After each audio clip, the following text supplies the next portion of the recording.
chief financial officer of Walmart, I'm not going to say his directly quote, but it's damn near, said, if these tariffs come to pass, things in our store will get more expensive. Trump has talked about getting all these illegals out of the country, but those illegals also pay taxes. How would that affect the housing market? What is the issue that's caused housing to go up so much? Housing shortage, right? There's not exactly enough homes. Supply. Now, we led at the top. Is this going to help? Yeah. Or hurt? Stacey, you're the expert on it. If I had to weigh all the things that we've just talked about and all of them came to pass, hey guys, and welcome to Money Talks News, the podcast. It's a podcast that makes you richer one day at a time. I'm your host, Stacey Johnson. Also with me is Kim Nguyen. Ken, how are you doing today? I am doing amazing. That's what I like really to hear. Yeah. It's nice and chilly out here in Florida for the first time. And you're in Lakeland, Florida. Lakeland, Florida, Central Florida. Yep. Well, here in Fort Lauderdale, Florida, the yachting capital of the world, it's a balmy 75 degrees. It's awesome. So we're having a great day here, as opposed to usually when it's Satan's basement here in South Florida. But anyway, what we're going to talk about today, folks, is we're going to talk about President-elect Trump and the housing market. Is he going to help housing or is he going to hurt housing? And Kim, let's go through the facts as we see them. And then at the end, you and I can both weigh in, whether we decided whether this is going to be good, bad, or indifferent. And as always, folks, when we're talking about President-elect Trump, or any politician for that matter, we always have to distinguish between what they say and what actually may occur. So just because somebody says something on the campaign trail, as you well know, if you're over 18 years old in the United States, some of the things they say just don't happen. They're just not true, and they have no intention. But anyway, all we can do is go by what they're saying, and then we'll find out later if it's what they're actually doing. Yeah, we'll definitely see in the next 4 years. Won't we? Yes, we will. So lead me off, Kim. Let's talk about promises that he made. I've got a list of them here. You want me to say those first? Well, I do want to start off. I am looking in 2025 to be a buyer, to buy a house. Oh, cool. So, and in this case, I would be a first-time home buyer. So I think that might lead us off really nicely with the proposal, right? President-elect Trump is planning to promote home ownership through tax incentives and support for first-time home buyers. Tell me about that. Tell me about that tax incentive, because I don't have that in my notes. I vaguely remember hearing about it, but what exactly has he proposed? Well, there's no real number attached to that. Right? That's why I don't remember it.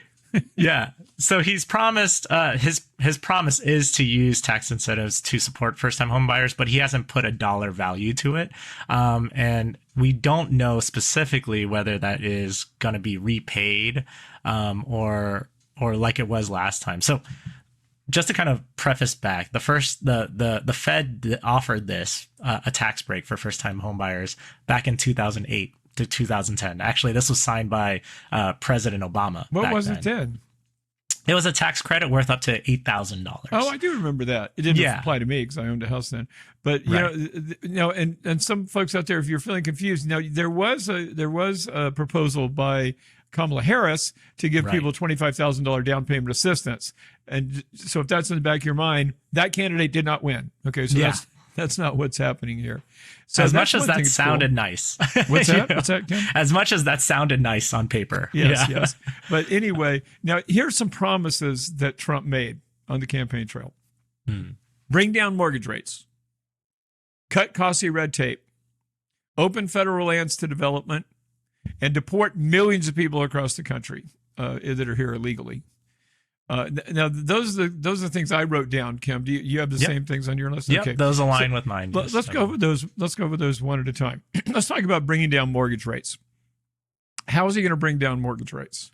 There's some things that he says that could actually make mortgage rates go higher, and then some things that could potentially make them go lower. What do you have in your notes, Kim, as far as making them go down or up? Right. One of the biggest things that he promises is to reduce mortgage rates by slashing inflation. And we've talked about inflation in the past, right? Being able to influence the Fed and basically say, hey, we want to lower interest rates as one of the main things for him to hopefully lower the rates, but as we know, presidents have no direct control over that at all. If anything, the free market dictates those rates. Yeah, even the Federal Reserve has no control. The Yeah. mortgage rates are generally tied to the 10-year Treasury. The Federal Reserve basically only has influence directly over short-term rates. And in fact, here's something interesting. What's happened since the election to the 10-year Treasury? Is it yielding more or less? Do you know? I don't. It's yielding more. It's yielding more. It's weird because here we are in a scenario that you almost never see. The Federal Reserve has cut interest rates twice, actually, in the last couple of months. So you would expect rates to go down, and yet they've gone up. Now, the reason for that may have something to do with Trump, because they've actually gone up since the election.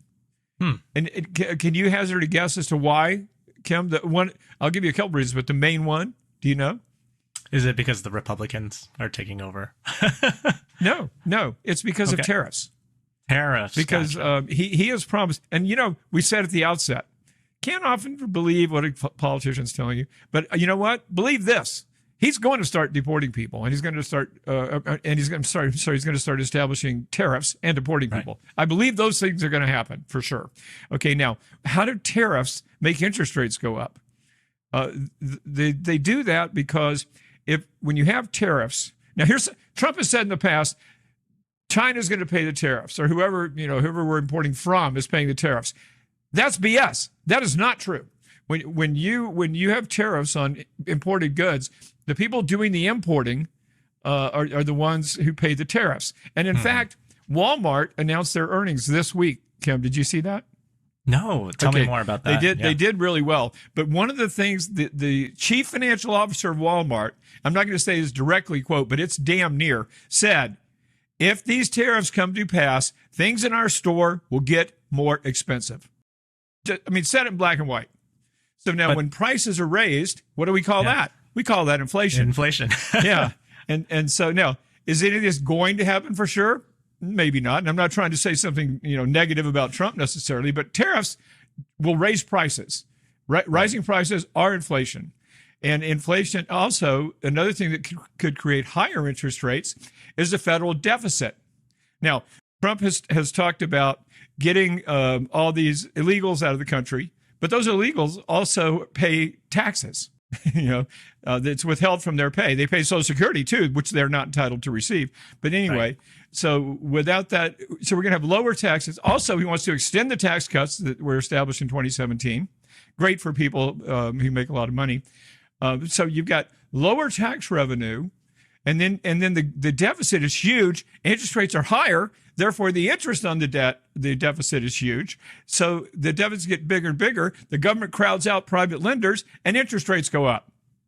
So that's one thing where the reason why interest rates might go higher on mortgages and not lower. So what do you think? Well, that's not great for us, right? Especially first-time home buyers, people who are looking to buy homes. Just so you know, Kim, I know it's horrible for you. But it's really good for me because I own my house, I don't have a mortgage, and I get higher rates at the bank when interest rates are higher on treasuries, right? So I just want you to know, as you're suffering, Kim, I'm in good shape. I just want you. I don't want you to lay awake at night worrying about me. Okay. Yeah, we're an equal opportunity conversation here, so it all looks good, right? now there is some stuff that Trump has said that will lower mortgage rates, specifically decreasing inflation, which he says he's going to do. Like I said, that may be problematic for him.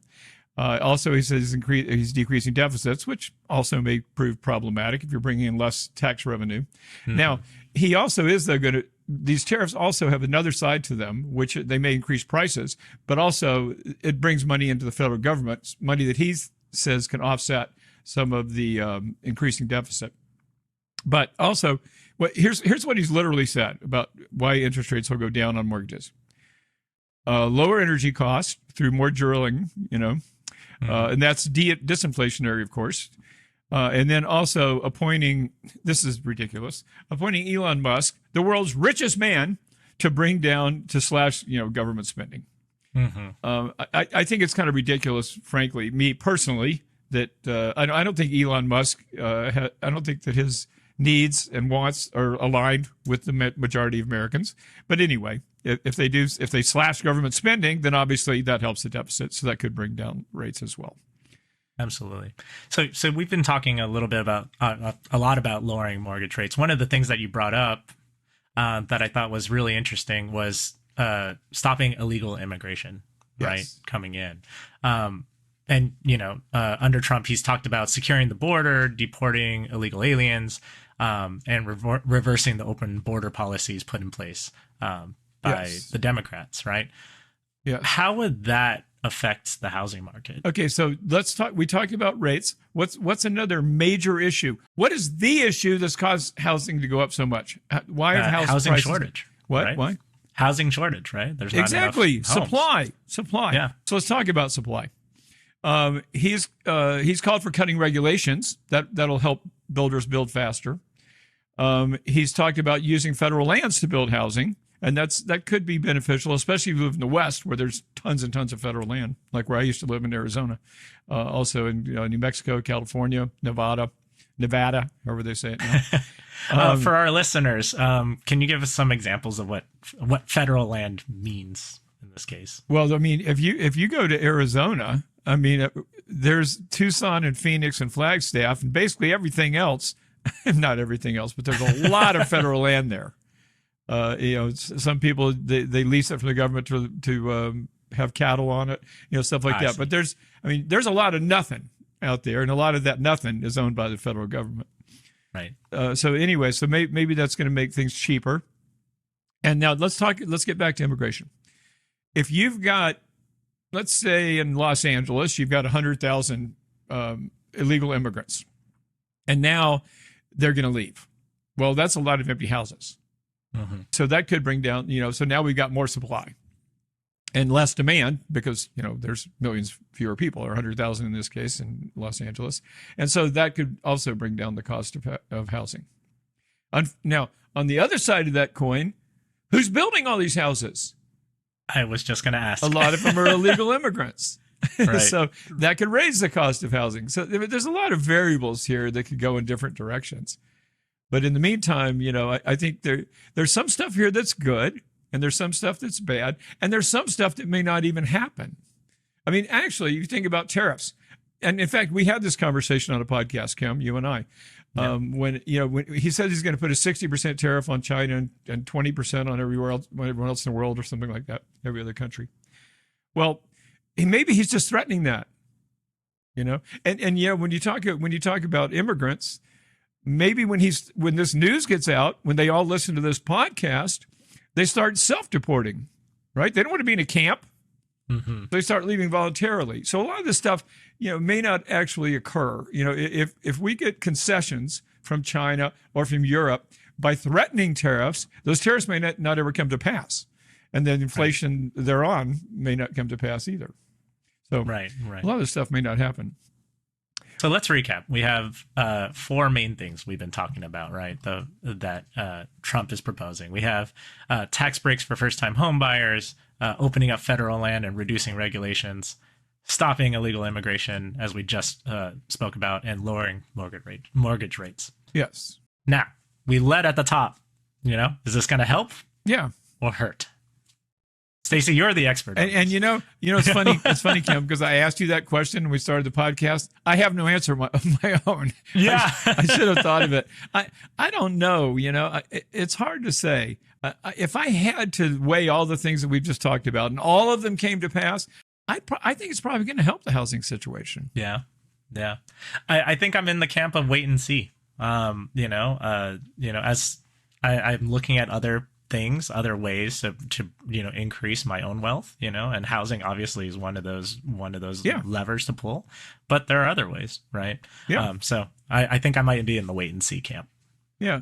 Well, I mean, we're all in the wait and see camp, whether we like it or not, Mm-hmm. but I don't see anything here that would crush the housing market, because if he really does deport all these people and especially the tariffs are the thing that scares me the most.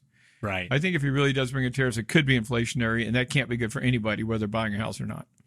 Right. I mean, I don't think we're going to see cheaper eggs by those coming into place. Yeah. But we'll soon see.